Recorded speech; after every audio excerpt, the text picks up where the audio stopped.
आज साढ़े विचार पंजाब कांग्रेस के इंचार्ज हरीश चौधरी जी और खास करके सुप्रिया श्रीनेत जी जिन्होंने आज थानू संबोधन करना है। पूरे देश भर के आज कांग्रेस पार्टी प्रेस कॉन्फ्रेंस कर रही है। जिस प्रकार जो घटनाक्रम राहुल जी को लैके उन्होंने सदस्यता को लैके होया, किस प्रकार उन्होंने केस के राही 2 साल की सजा की और नाल उन्होंने डिस्क्वालीफिकेशन हुई।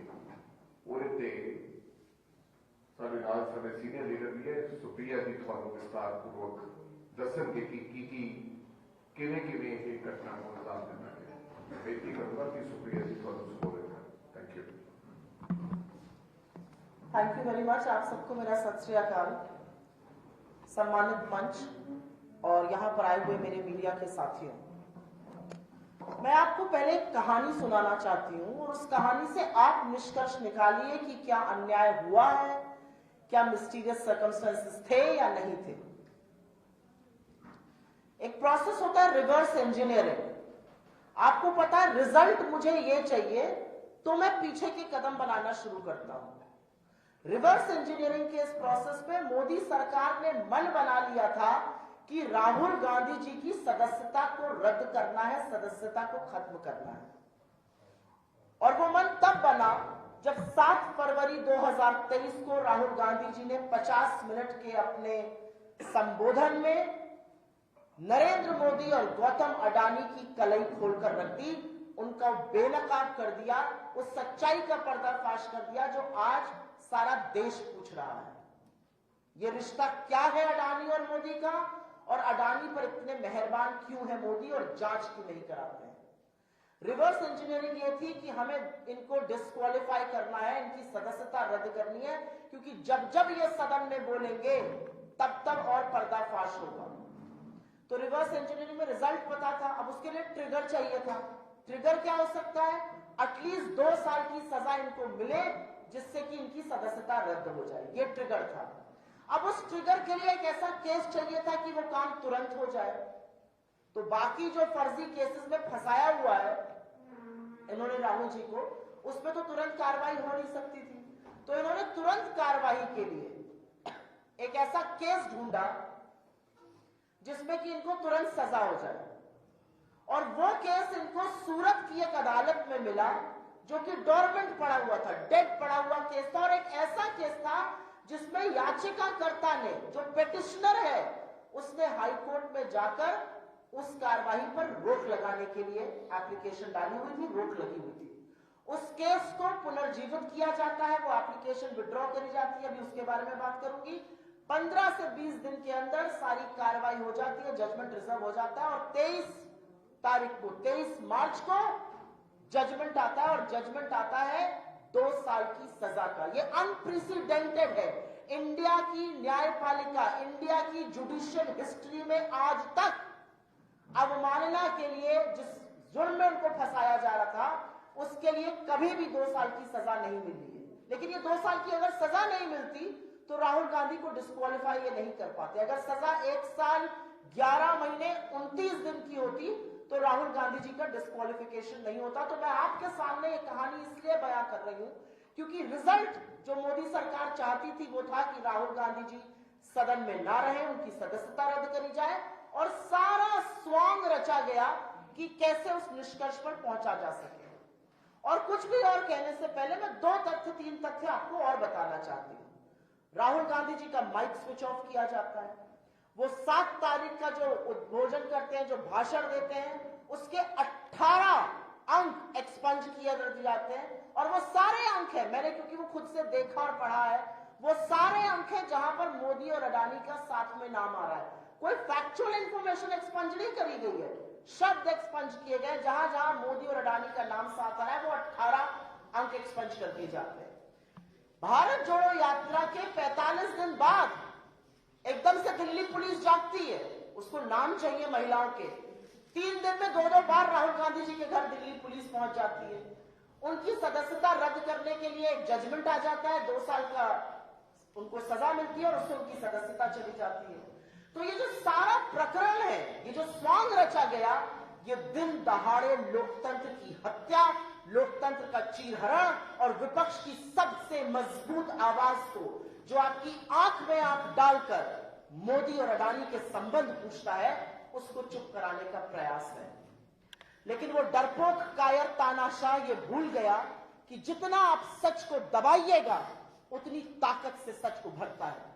सच की ये ताकत है, आप सच पर जितना दबाव बनाइएगा, सच वहां से और तमाम जगह से उसी ताकत से उभरता है। और वही हुआ। राहुल गांधी जी 4 बार के सांसद हैं। जनता ने चुनकर उनको अपना आशीर्वाद देके सदन में पहुंचाया, और जैसा कि हर सांसद को घर मिलता है, उनको भी घर मिला। उनकी सदस्यता रद्द करने में जो तत्परता मोदी सरकार ने दिखाई, वो घटिया राजनीति है। आपको लगता है राहुल गांधी जी अगर सदन में नहीं रहेंगे तो वो डर के बैठ जाएंगे, आपको लगता है आप उनका घर छीन लेंगे तो वो चुप होकर बैठ जाएंगे। राहुल गांधी जी की रगों में वो खून है जिन्होंने शहादत दी है, और राहुल गांधी जी उस परिवार से आते हैं जिसने 40 बीघे के ऊपर बना हुआ आनंद भवन और स्वराज भवन जैसे राजमहल इस देश की आजादी के लिए दान में दे दिए थे। वो उस दादी के पोते हैं जिसने अपने सारे जेवर 1962 के भारत चीन युद्ध में भारत के राजकोष में दान में दे दिए थे। आपको लगता है राहुल गांधी जी को इससे फर्क पड़ेगा? आप मुगालते में हैं, आपके दांव एक के बाद एक गलत पड़ रहे हैं, क्योंकि आपके सारे दांव इस देश के विपक्ष को चुप कराने के लिए, लोगों को भ्रमित करने के लिए, विपक्ष को डराने और धमकाने के लिए है। विपक्ष लामबंद होकर आज सारा विपक्ष एक साथ एक समूचे स्तर से एक ही मांग कर रहा है।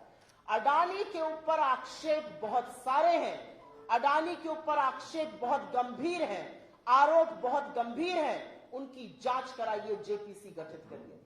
अगर आपका गिरेबान साफ है, अगर आप कोई चीज छुपाना नहीं चाहते, तो आप जेपीसी से क्यों भाग रहे हैं?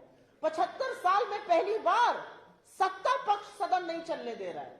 सत्ता पक्ष नारेबाजी करता है, वेल में आता है, अवरोध पैदा करता है कि सदन ना चले, क्योंकि सदन चलेगा तो अडानी और मोदी की बखिया और उधेड़ी जाएगी। और अब ये क्या डर गए? अब तो परत दर परत खुलती जा रही है अडानी और मोदी की, और जिसको रंग पोत कर एक छवि बनाई गई थी, वो छवि ध्वस्त हो गई है।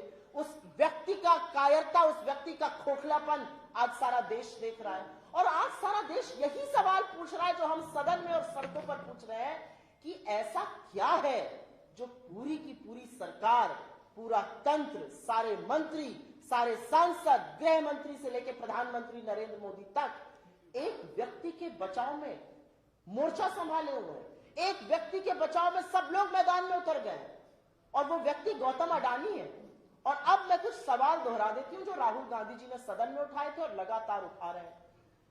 गौतम अडानी एक समूह के मालिक हैं। 2014 के पहले वो विश्व की जो सबसे अमीर व्यक्तियों की सूची बनती है, उसमें 609 नंबर पर थे। ऐसी कृपा करी मोदी जी ने कि 8 से 9 साल में वो नंबर 2 पर आ गए। चलिए, इसमें भी कोई आपत्ति नहीं, लोग अमीर हों, अच्छा लगता है। लेकिन वो किसके ऊपर चढ़कर अमीर हो रहे थे? उन शवों पर कौन लेटा था, यह बताना जरूरी है। गौतम अडानी के लिए आपने रूल्स बदले। आपकी फाइनेंस मिनिस्ट्री, आपके नीति आयोग ने लिखित में दिया कि किसी भी व्यक्ति को 1 या 2 से ज्यादा एयरपोर्ट नहीं देने चाहिए डेवलपमेंट के लिए। लिखित में दिया कि जिसके पास एयरपोर्ट डेवलपमेंट का या एयरपोर्ट का प्रायर एक्सपीरियंस नहीं, उसको मत दीजिए एयरपोर्ट। आपने एक साथ 6 एयरपोर्ट नियम बदलकर अपने लोगों की अनसुनी करके गौतम अडानी की झोली में डाले। आपने गौतम अडानी को एकाधिकार और मोनोपोली दी नियम बदल के पोर्ट्स की। आपने उनको मोनोपोली दी नियम बदल के एसईजेड की। और यह प्रमाण है, यह हम प्रमाण के साथ बोल रहे हैं कि नियम एक व्यक्ति के लिए बदले गए। और सवाल यही है कि ये नियम क्यों बदले जा रहे हैं और किस प्रेशर में आके बदले जा रहे हैं, किस दबाव में आके बदले जा रहे हैं। उसके बाद गौतम अडानी पर आक्षेप और आरोप है कि उनकी शेल कंपनीज का एक वेब है, 38 शेल कंपनीज हैं, और उस शेल कंपनीज के माध्यम से बेनामी पैसा उनके समूह में आया है।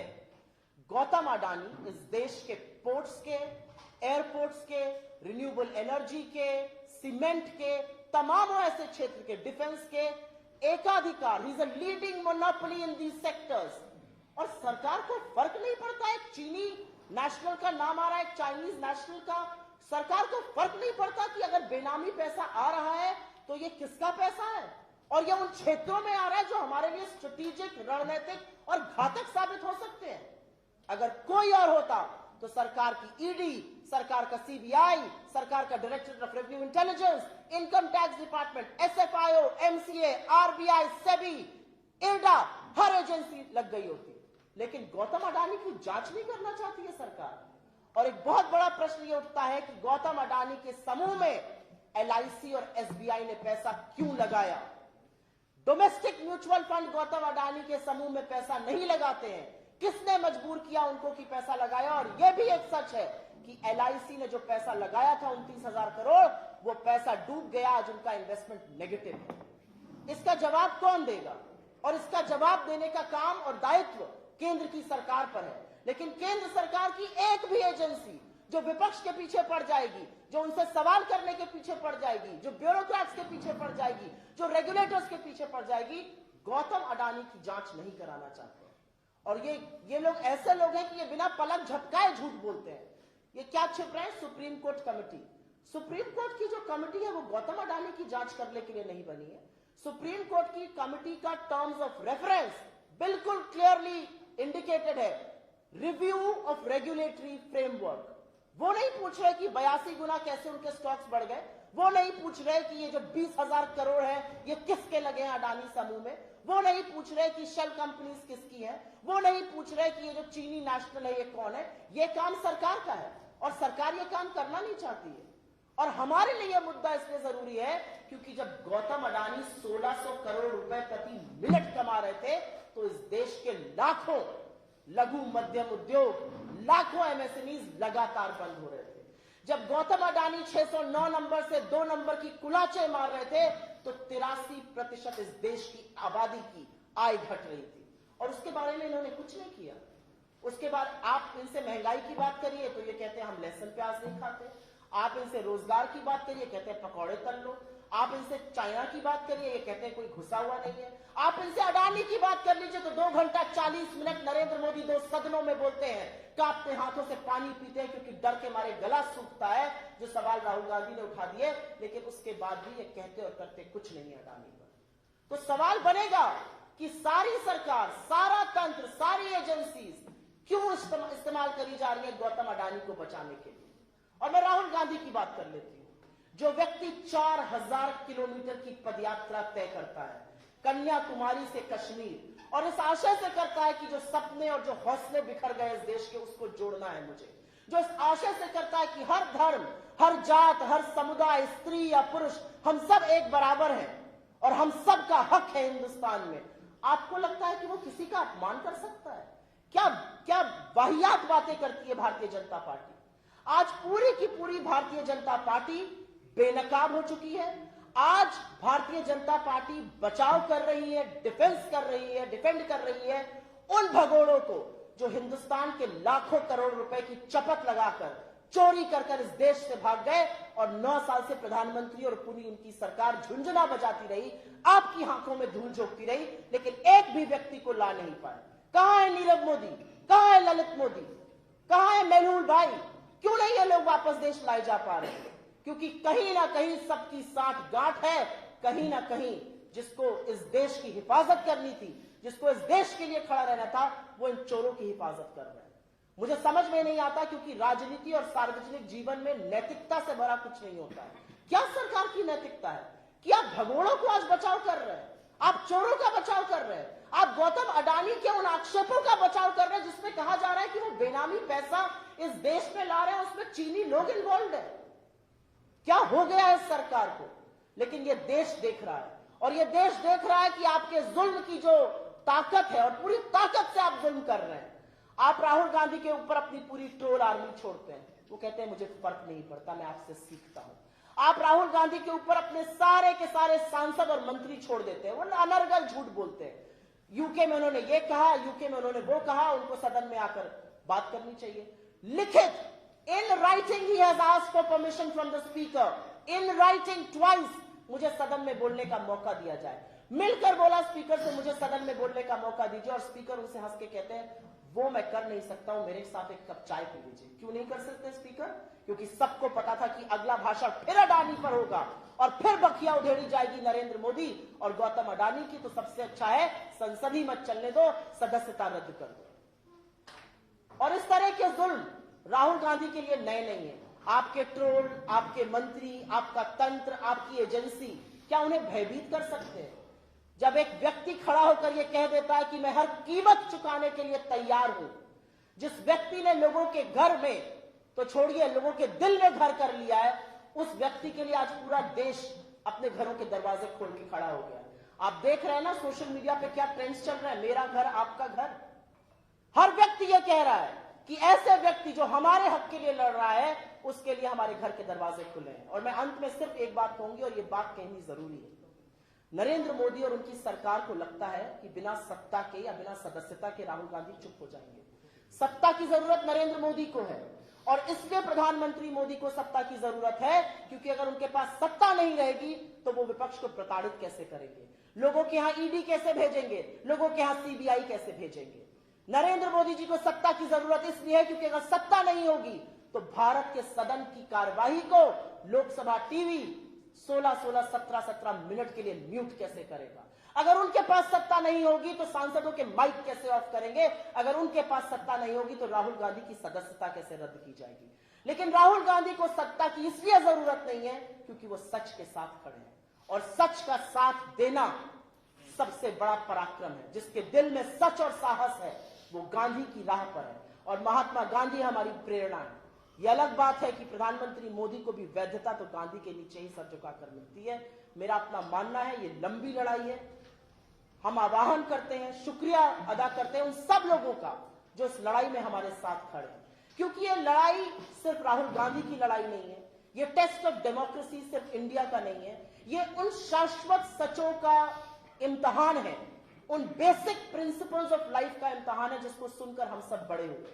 Honesty is the best policy, सच बोलना चाहिए, अन्याय की खिलाफत करनी चाहिए। ये वो प्रिंसिपल्स हैं जो बेडरॉक ऑफ ह्यूमन सिविलाइजेशन होता है, और ये टेस्ट पर है। 16 मार्च को राहुल गांधी जी ने अपनी प्रेस कॉन्फ्रेंस में कहा था, और ये कह के मैं अंत करती हूं, कि Indian democracy is on test. If democracy was functioning I will be allowed to speak in parliament. 8 दिन बाद राहुल गांधी जी को अवसर देना तो दूर की बात है, उनकी सदस्यता रद्द कर दी जाती है। लेकिन राहुल गांधी ने जैसे कहा है, ना वो डरेंगे, ना वो झुकेंगे, ना वो माफी मांगेंगे। वो डट कर लड़ेंगे और आपको मजबूर करेंगे कि आपको अडानी पर चर्चा करनी पड़ेगी, जवाब देना पड़ेगा, और जो संरक्षण है वो हटाना पड़ेगा। मेरा अपना मानना है कि ये देश देख रहा है, और ये देश बहुत कुछ बर्दाश्त करता है, लेकिन ये देश का लोकतंत्र इस तरह से चीरहरण किया जाएगा, बर्दाश्त कतई नहीं करेगा। धन्यवाद। आपके सवाल का स्वागत है। मोहम्मद फैजल की सदस्यता बहाल कर दी गई है। मैं एक चीज और बोलना चाह रही हूं, और ये आपकी रिपोर्टिंग के लिए इंपॉर्टेंट होगा। हमारा न्यायपालिका में पूरा विश्वास है, हमारा अटूट विश्वास है न्यायपालिका में, लेकिन कुछ तथ्य आपके सामने रख देती हूं, आप अपना कंक्लूजन ड्रॉ करिएगा। 2019 अप्रैल में कोलार कर्नाटक में राहुल गांधी जी ने एक भाषण दिया। उसका केस पूर्णेश भूतवाला, उसका नाम भूतवाला था, उसने बाद में अपना नाम बदल के पूर्णेश मोदी कर दिया, जो याचिका करता है। वो केस दायर करते हैं सूरत की गुजरात के कोर्ट में। वो केस दायर होता है 2021 में। राहुल जी वहां जाते हैं, इन पर्सन अपना वक्तव्य, अपना जो भी डिफेंस था वो रिकॉर्ड कराते हैं। मजिस्ट्रेट दवे उस टाइम पर इसको देख रहे थे। फाइनल आर्ग्यूमेंट्स का टाइम आता है, एकदम से पूर्णेश भूतवाला अर्थात पूर्णेश मोदी अहमदाबाद के कोर्ट पहुंच जाते हैं, और अहमदाबाद के कोर्ट में वो जाकर कहते हैं कि मेरी जो अदालत में कार्रवाई चल रही है उस पर स्टे लगा दीजिए। यह याचिकाकर्ता ने किया, यह हमने नहीं किया है। स्टे मिल जाता है, कार्रवाई जो है स्थगित हो जाती है सूरत की अदालत में, यह केस डॉर्मेंट हो जाता है। 7 फरवरी को राहुल गांधी जी भाषण देते हैं सदन में। अब 2023 में आ चुके हैं हम लोग। 7 फरवरी को राहुल गांधी जी भाषण देते हैं सदन में, और नरेंद्र मोदी जी और गौतम अडानी जी की बखिया उधेड़ कर रख देते हैं, और सारे देश के सामने सच सामने आ गया कि कहां किसके तार जुड़े हुए हैं। 7 फरवरी के 9 दिन बाद 16 फरवरी को पूर्णेश बूथवाला अर्थात पूर्णेश मोदी वापस अहमदाबाद हाईकोर्ट जाते हैं और कहते हैं कि जो मैंने स्टे की एप्लीकेशन दी थी, जिसके बदौलत स्टे लगा हुआ था, वो एप्लीकेशन मैं विथड्रॉ कर रहा हूं। 9 दिन बाद उस स्पीच के वो एप्लीकेशन विथड्रॉ होती है। नए मजिस्ट्रेट वर्मा, जिनका अभी अभी प्रमोशन हुआ है, उसके बाद जब उन्होंने वो जाते हैं, ये पूरा मामला दोबारा से शुरू होता है। 22 फरवरी 2023 को ये मामला पुनः सुना जाता है, फाइनल राउंड्स ऑफ आर्ग्यूमेंट होता है, जजमेंट रिजर्व हो जाता है और 23 मार्च को जजमेंट आता है कि राहुल गांधी गिल्टी है, कन्विक्टेड है। और जो सेंटेंसिंग है, जो सजा है, वो मैक्सिमम पॉसिबल सजा दी गई है। ये भारत के कानून में आज तक कभी और कहीं नहीं हुआ है। तो ये कुछ तथ्य और तारीखें हैं जो आपको मैंने रख दी है। इस मंच से मैं मजिस्ट्रेट जस्टिस वर्मा को अभी कंग्रेचुलेशंस कहना चाहती हूँ, बधाई देना चाहती हूँ। जजमेंट के बाद उनकी पदोन्नति हुई है और ये सिर्फ वो तथ्य हैं जो इस देश को जानने जरूरी है कि एक गवर्नमेंट पड़ा केस जहां पे याचिकाकर्ता स्टे लेकर आता है, स्टे की एप्लीकेशन विड्रॉ करता है, जब अडानी के खिलाफ बयान होता है, मजिस्ट्रेट बदल जाता है, जजमेंट आता है, मजिस्ट्रेट की पदोन्नति होती है। मैंने कोई आक्षेप नहीं लगाया है, कुछ तथ्य आपके सामने रखने का काम किया है। The conclusion to be drawn is on your account, not ours. I'll go one by one. Please wait. मैं एक सवाल पूछना चाहता हूँ और मैं पंजाब किसी से हूँ, यहाँ अश्विनी मेरा नाम है। लगातार आप लोग अडानी वाले मामले को लेके कांग्रेस अग्रेसिव है और वो कह रही है कि राहुल गांधी ने जो अडानी के मामले को संसद में उठाया उसके बाद ये सब कुछ हुआ। इसके साथ ही विपक्ष भी, मतलब जो सत्ता पक्ष है, वो भी एक कांग्रेस लेके आया है। कांग्रेस वाले का भी तो था अडानी के साथ इस चीज को, जबकि ऑलरेडी पैरेलल अडानी के साथ इनके भी संबंध है, आपके भी संबंध है, इस पे आप ये सारी बातें ध्यान भटकाने के लिए हैं। बिल्कुल होगा, उनकी कोई तस्वीर भी होगी उनके साथ। रॉबर्ट वाड्रा इस देश के प्रधानमंत्री हैं, 9 साल से इस देश का प्रधानमंत्री नरेंद्र मोदी जी हैं और सवाल सत्ता से, संसाधन से, संस्थाओं से उनसे पूछे जाएंगे। रॉबर्ट वाड्रा ने तो 609 नंबर से 2 नंबर पर नहीं ले आए गौतम अडानी जी को। रॉबर्ट वाड्रा जी ने तो मुझे नहीं लगता कि उड्डयन मंत्रालय के रूल्स बदलकर उनको 6 एयरपोर्ट दे दिए, जबकि फाइनेंस मिनिस्ट्री और नीति आयोग ने आपत्ति जताई थी। मुझे नहीं लगता श्री वाड्रा ने उनके लिए एसईजेड और पोर्ट्स के रूल बदले। मुझे नहीं लगता कि उन सब लोगों के खिलाफ ईडी और इनकम टैक्स और सीबीआई के केसेस कर दिए गए, फिर वो केसेस एनसीएलटी में चले जाते हैं, एनसीएलटी से वो एसेट बिकते हैं और वो सब गौतम अडानी की गोदी में आ जाते हैं। मुझे तो नहीं लगता कि उनका ये पावर भी है और वो सत्ता में भी है कि ये सब कर सकते हैं। तो जिसने ये किया, सवाल तो उसी से पूछा जाएगा ना। आप तमाम तस्वीरें दिखाते रहिए, क्या तस्वीरें लोगों को चुप करा देंगी? और मुझे ऐसा लगता है कि ये कहीं पर भाजपा का नैतिक दिवालियापन तो दिखाता है, ये मानसिक दिवालियापन भी दिखाता है कि आपकी तस्वीर है, हाँ है तस्वीर, लेकिन 9 साल से सत्ता में आप हैं। आपके रहमो करम के चलते जो हुआ है गौतम अडानी के साथ वो हुआ है। आपके रहमो करम के चलते आज सवाल पूछा जा रहा है कि 20,000 करोड़ किसके हैं, कहां से आए अडानी की कंपनी में। ये तो श्री वाड्रा नहीं ला सकते। तो मुझे लगता है कि ये बेमानी बात है और ये सिर्फ मुद्दे से भटकाने की बात है। लेकिन एक्चुअल प्रॉब्लम क्या है कि जो कायर होता है ना, जब वो झूठ भी बोलता है तो अपनी और बखिया उधेड़ता है और वही काम हो रहा है। मैडम, सांसद मोहम्मद फैजल की जो सदस्यता रद्द की गई थी उसको बहाल कर दिया गया। वो पहले हाईकोर्ट में, उसके बाद सुप्रीम कोर्ट में उनकी सदस्यता बहाल कर दी है। तो राहुल गांधी भी इस तरह का कोई स्टेप लेने वाले हैं कि निचली अदालत ने जो फैसला लगाया उसके खिलाफ? राहुल गांधी जी की लीगल स्ट्रैटेजी क्या होगी, वो क्या करेंगे, उनका अगला कदम क्या होगा, वो कौन से कोर्ट जाएंगे, पिछले 96 घंटे से मैं ये बड़ी सारी नसीहत भाजपा वालों के मुंह से सुन रही हूँ। प्रेस कॉन्फ्रेंस कर करके बोल रहे हैं वो फलाने कोर्ट क्यों नहीं जा रहे हैं, उनकी लीगल टीम काम नहीं कर रही है। प्रभु, अपनी मुफ्त की लीगल सलाह अपने पास रखिए, अपना टाइम अडानी की जांच कराने में बिताइए, अपना टाइम महंगाई को कम करने में बिताइए, अपना टाइम रोजगार दिलाने में बिताइए। हमारे पास लॉयर्स हैं और ये हमारा अधिकार क्षेत्र है, हम क्या करेंगे। और मुझे नहीं लगता कि एक प्रेस कॉन्फ्रेंस में या एक टीवी डिबेट में बैठकर हम अपने रणनीतिक फैसले लेंगे। ये राहुल गांधी जी का प्रेरोगेटिव है, उनकी बहुत अच्छी लीगल टीम है, ये डिसाइड करेगी and he will come back to the conclusion. कल केजरीवाल ने अपने हाउस में कहा कि पैसा अडानी का लगा, अडानी को लगा है, ये सारा का सारा पैसा मोदी का पैसा लगा हुआ है। तो कांग्रेस क्यों नहीं सीधे सीधे कहती, इससे क्यों बच रही? कांग्रेस ने पहला सवाल उठाया इस पे, राहुल गांधी जी की सदस्यता गई है क्योंकि हमने अडानी की बकिया उधेड़ी है।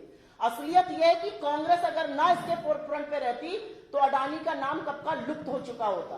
आप कह रहे हैं हम आगे से नहीं बोल रहे हैं, हमारे सबसे बड़े नेता की सांसद ही चली जाती है और आप कह रहे हैं हम आगे से नहीं बोल रहे हैं। राहुल गांधी जी ने एक सवाल इस देश के सामने रखा है, इस देश को भी तो कुछ पूछना। एक मिनट मुझे बोल लेने दीजिए।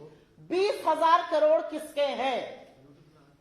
5.9 बिलियन डॉलर उनकी कंपनी में एफडीआई में आए, 2.6 बिलियन डॉलर, लगभग 3 बिलियन डॉलर, करीब 20,000 करोड़ रुपए, एक्चुअली उससे ज्यादा है, करीब 20 से 23,000 करोड़ रुपए ऑफशोर की उन कंपनीज से आए जो शेल कंपनीज हैं।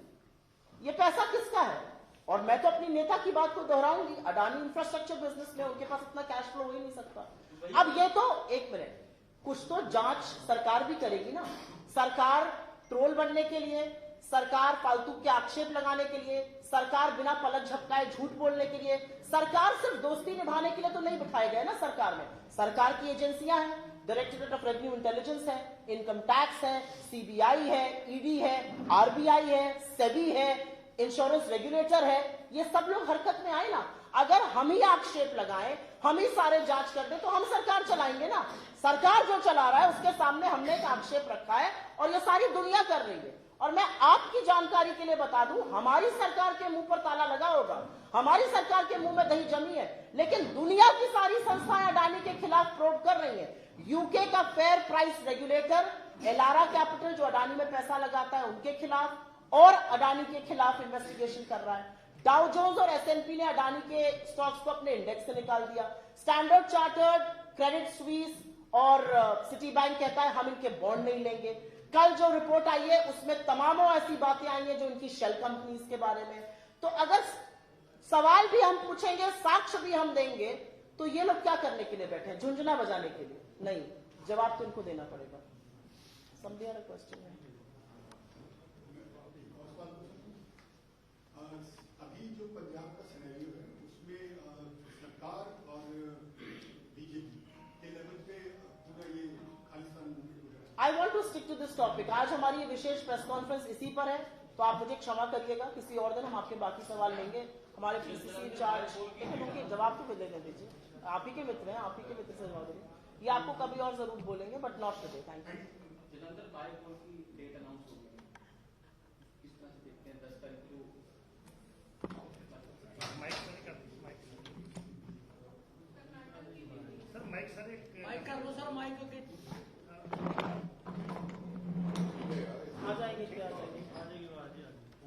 चंगी गल है कि जलंधर बायपोल की जो डेट है अनाउंस हुई है, मेरे ख्याल 10 में डेट अनाउंस हुई है और सानू पूरी उम्मीद है कि इस बारी जो मैंडेट है वो कांग्रेस पार्टी को, क्योंकि सारे बहुत ही सत्कारयोग लीडर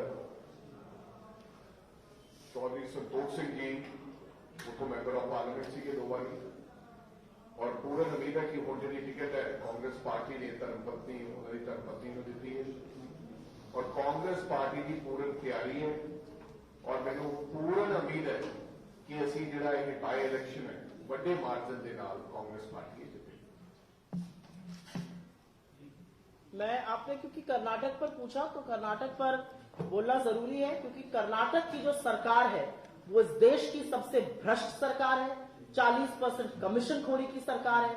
उनके सीएम को पे सीएम कह दिया जाता है। उनके कार्यकर्ता ये कहकर खुदकुशी करते हैं कि मुझसे भी 40% वसूली हो रही है। कॉन्ट्रैक्टर एसोसिएशन मोदी जी को बार बार चिट्ठी लिखती है। कर्नाटक जो सबक सिखाएगा वो लोकतंत्र का परचम लहराएगा। और मैं आपको एक बात और बता दूं, आपने अडानी पर एक सवाल पूछा था। आपका और मेरा पैसा भी जो ईपीएफ में लगा है वो अडानी के स्टॉक में लगा है। चिंता आपको भी करनी चाहिए मेरे भाई, बड़ी गहन चिंता की बात है। ईपीएफ में लगा जो पैसा होता है वो हर व्यक्ति या तो घर खरीदने के लिए, रिटायरमेंट के लिए, लड़के की पढ़ाई के लिए, बच्चों की शादी के लिए, ऐसी चीजों के लिए लगता है। लेकिन अब पता चल रहा है कि भैया वो पैसा भी अडानी के स्टॉक में लग गया। वो कितना डूबा है, क्या हुआ हम नहीं जानते, लेकिन असलियत ये है कि आपका और मेरा पैसा भी दांव पर लगा है। सजग होइए, सोचिए इस बारे में। आपने कर्नाटक की बात करी है तो पंजाब से भी टिप्पणी चाहिए। पंजाब में आए हैं, आप ये दे देंगे ना, वेट दे देंगे। आपसे चाहिए नहीं not from We'll give it. Punjab में मैं I am here to do a special press conference. I hope you will appreciate that. नहीं पंजाब में मैं लेने के लिए बैठा हूँ राहुल जी आप रोज ही कर रहे हो ये गल यार जो स्पेशली कर्नाटक की गल कितने पंजाब की देखो उन्होंने कर्नाटक की इलेक्शन की गल Election की announce करा। Why बाय election इलेक्शन के बारे में बोले? बता थोड़ी बहुत लास्ट और by election He just spoke on ਮਾੜੀ by-election. ਜੀ ਗੱਲ ਪੰਜਾਬ ਬਾਰੇ ਵੀ ਕਰਨੀ ਹੁਣ ਤੁਸੀਂ ਕਰ ਦਿਓ ਨਾ ਪੰਜਾਬ ਦੇ ਹਾਲਾਤਾਂ नहीं कोई सवाल है थोड़ा सा ਹਾਂਜੀ ਸਰ ਸਰ क्योंकि मैं ये चाहता सीगा कि आज दी जी स्पेशल कांफ्रेंस ये वक्री पंजाब को वक्री ठीक है। ਪੰਜਾਬ ਦੇ ਜਥੇਦਾਰ ਜਿਹੜੇ ਨੇ चल वापस ਉਹਨਾਂ ਦਾ आएंगे ना। ਟਵਿੱਟਰ ਅਕਾਊਂਟ ਵੀ आजाद ਬੈਨ तो ਕਰ यही है। ਦਿੱਤਾ ਆ ਤੇ ਬੱਬੂ ਮਾਨ ਦਾ ਟਵਿੱਟਰ ਅਕਾਊਂਟ ਵੀ ਬੈਨ ਕਰਤਾ ਲਗਾਤਾਰ ਬਹੁਤ ਸਾਰੇ ਟਵਿੱਟਰ ਅਕਾਊਂਟ ਜਿਹੜੇ ਨੇ ਬੈਨ ਕੀਤੇ ਜਾ ਰਹੇ ਨੇ ਜਥੇਦਾਰ ਸਾਹਿਬ ਦਾ ਕਰਨਾ ਬੈਨ ਉਹਨੂੰ ਕਿਸ ਤਰੀਕੇ ਨਾਲ ਦੇਖਦੇ ਹੋ देखो जथेदार साहब का ट्विटर अकाउंट क्यों बैन किया है किस करके किया है इस बारे मेरे को कोई मुकम्मल जानकारी नहीं है कि सरकार ने क्यों किया है बट मैनू लगता है कि जिस प्रकार के हालात बने हुए हैं एक दूसरे से टिप्पा टिप्पणी बहुत सारिया चीजा है जिहड़ियां कि मेरा ख्याल कि सानू समय से मौके से उन्होंने सवाल चुकने चाहिए काफी देर बाद कदे सरकार कुछ कहती है कदे जथेदार साहब का कुछ बयान होगा और मैनू लगता है कि असी इन्हां गल्लां दे विच ना जांदे होए साडा तां एक ही सवाल है कि पंजाब के हालात ते अमन और कानून है जिहड़ा ये शांति होनी चाहिए पंजाब के लोग इस गल नूं सफर ना करें जिस प्रकार की तो पहले दिन तो जथेदार साहब की और सरकार दे विच खिच्चातानी चल रही है कदे सिक्योरिटी नहीं रही बट पोजीशन पंजाब के हो तुसी ऐ बच के ना निकलो ना ना ना असी बच के बिल्कुल ना ना असी बिल्कुल बच के नहीं निकलना चाहते ट्विटर ना ना ना आज तो ये सुनिए, प्रेस कॉन्फ्रेंस सुनिए। दूसरे मुद्दे पे है ना इसको क्यों आप अगर सुनिए ट्विटर अकाउंट किसी व्यक्ति का भी ना केवल जथेदार जी का बहुत सारे प्रेस कर्मचारियों के भी ट्विटर अकाउंट बंद किए गए ਅਸੀਂ ਉਦੋਂ ਉਹਨਾਂ ਦੇ ਖਿਲਾਫ ਹੱਕ ਦੇ ਵਿੱਚ ਲਿਖਿਆ ਕਿਸੇ ਵੀ ਵਿਅਕਤੀ ਦੀ ਨਾ ਕੇਵਲ ਜਥੇਦਾਰ ਜੀ ਦੀ ਕਿਸੇ ਵੀ ਵਿਅਕਤੀ ਜੀ ਨੂੰ ਦੀ ਆਵਾਜ਼ ਦਬਾਉਣਾ ਕਾਂਗਰਸ ਪਾਰਟੀ ਤਾਂ ਹਮੇਸ਼ਾ ਲੜਦੀ ਆਈ ਹੈ ਇਸ ਗੱਲ ਦੇ ਖਿਲਾਫ ਆ ਰਾਹੁਲ ਗਾਂਧੀ ਜੀ ਦੀ ਆਵਾਜ਼ ਦਬਾਈ ਜਾ ਰਹੀ ਹੈ ਨਾ ਅਸੀਂ ਲੋਕਤੰਤਰ ਤੇ ਵਿਸ਼ਵਾਸ ਰੱਖਦੇ ਹਾਂ ਅਸੀਂ ਇਹ ਚਾਹੁੰਦੇ ਹਾਂ ਕਿ ਕਿਸੇ ਵਿਅਕਤੀ ਦੇ ਮਨ ਦੇ ਵਿਚਾਰ ਹੈ ਉਹ ਕੋਈ ਵੀ ਆਪਦੇ ਵਿਚਾਰ ਰੱਖ ਸਕਦਾ ਲੇਕਿਨ ਉਹਦੀ ਆਵਾਜ਼ ਦਬਾਉਣ ਦਾ ਕਿਸੇ ਸਰਕਾਰ ਨੂੰ ਕੋਈ ਹੱਕ ਨਹੀਂ ਚਾਹੇ ਉਹ ਕਿਸਾਨਾਂ ਦੇ ਟਵਿੱਟਰ ਅਕਾਊਂਟ ਬੰਦ ਹੋਏ ਚਾਹੇ ਉਹ ਜਥੇਦਾਰ ਜੀ ਦੇ ਹੋਏ ਚਾਹੇ ਉਹ ਕਿਸੇ ਹੋਰ ਵਿਅਕਤੀ ਦੇ ਅਸੀਂ ਇਸ ਗੱਲ ਦੇ ਹੱਕ 'ਚ ਨਹੀਂ ਹਾਂ ਅਸੀਂ ਇਸ ਗੱਲ ਦੇ ਹਾਮੀ ਨਹੀਂ ਹਾਂ पर मैं एक बात जरूर कहना चाहती हूँ अगर आपकी परमिशन हो राजा भाई अब आपने क्योंकि बात छेड़ ही दी है तो एक बात यहाँ पे कहनी जरूरी है पंजाब के चुनाव के दौरान एक ही व्यक्ति ने सवाल उठाया था कि बड़ा डेंजरस है यहाँ पर कुछ भी हो जाना ये बॉर्डर क्षेत्र है यहाँ पर शांति बहाल होना सुरक्षा बहाल होना जरूरी है जिम्मेदार लोगों को बिठाइए ये आपको याद है किसने कहा था ये मेरे नेता राहुल गांधी ने कहा था धन्यवाद थैंक यू